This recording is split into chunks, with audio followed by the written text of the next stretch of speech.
Deputy Catherine Connolly, you have 5 minutes. I have 5 minutes. 5 minutes. Yeah. I want to say well done to Deputy Pringle in relation to this matter. He stuck with it, and to the non-governmental organisations, in particular Trócaire and others, who have fought the battle and forced us into this situation in the Dáil. I want to re-echo what Deputy Richard Boyd Barrett said in relation to the Minister's speech. I've looked at it, and I have to say it's a wonderful example of double speak, and I don't say that lightly. 13 pages of double speak, 13 pages of telling us what we can't do, but setting out the climate action policy and the Climate Change Act, but telling us we can't do this. That is in contrast to Minister Naughton, who said, and I'm going to quote because I think it's important, Minister, that we look at what Minister Naughton said on the 27th of October. It is the task of politics. This was in the context of the Paris Agreement less than 3-4 months ago.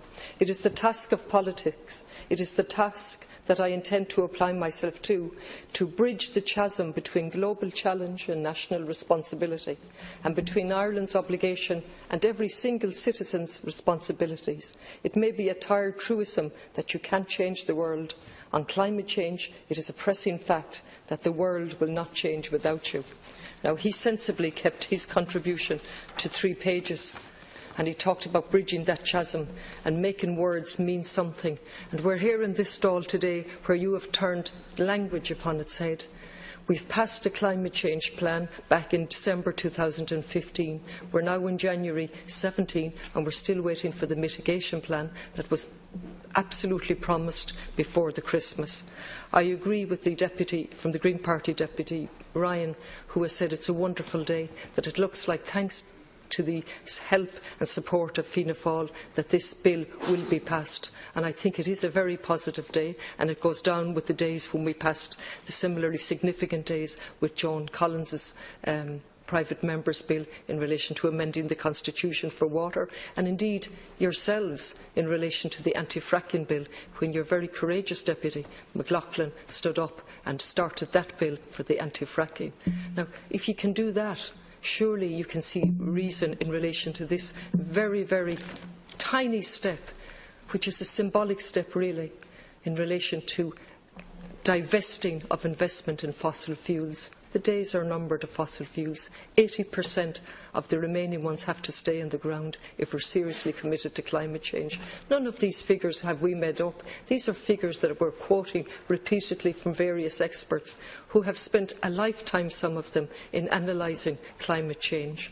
And so you talk about economics and money, and then we look and you ignore completely the reports that have been done as far back as 2006, the Stern report on the economics of climate change. Just listen to that, Minister.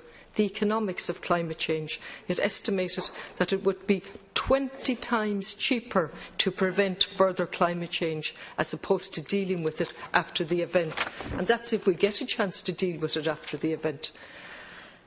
The London School of Economics, more recently in 2015, concluded the net economic benefits for countries from tackling climate change continue to outweigh the costs.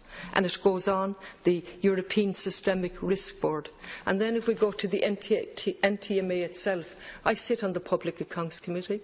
The NTMA come in before us, and they quite honestly, openly and frankly told us that they had not considered climate change as one of the risks that should be considered. And when we looked at the risk factors with them, and I actually admired the honesty and openness of the CEO who came in before us. He put his hands up and he said he would go away and consider their policy. And so when you tell us today in your speech that this happened, it happened as a result of the Public Accounts Committee questioning further to information given to us by Trócaire and other concerned individuals about the investment of public money in fossil fuels. And to me, the NTMA were quite open to looking at the Strategic Investment Fund and coming back in relation to the ethics of investing in fossil fuels.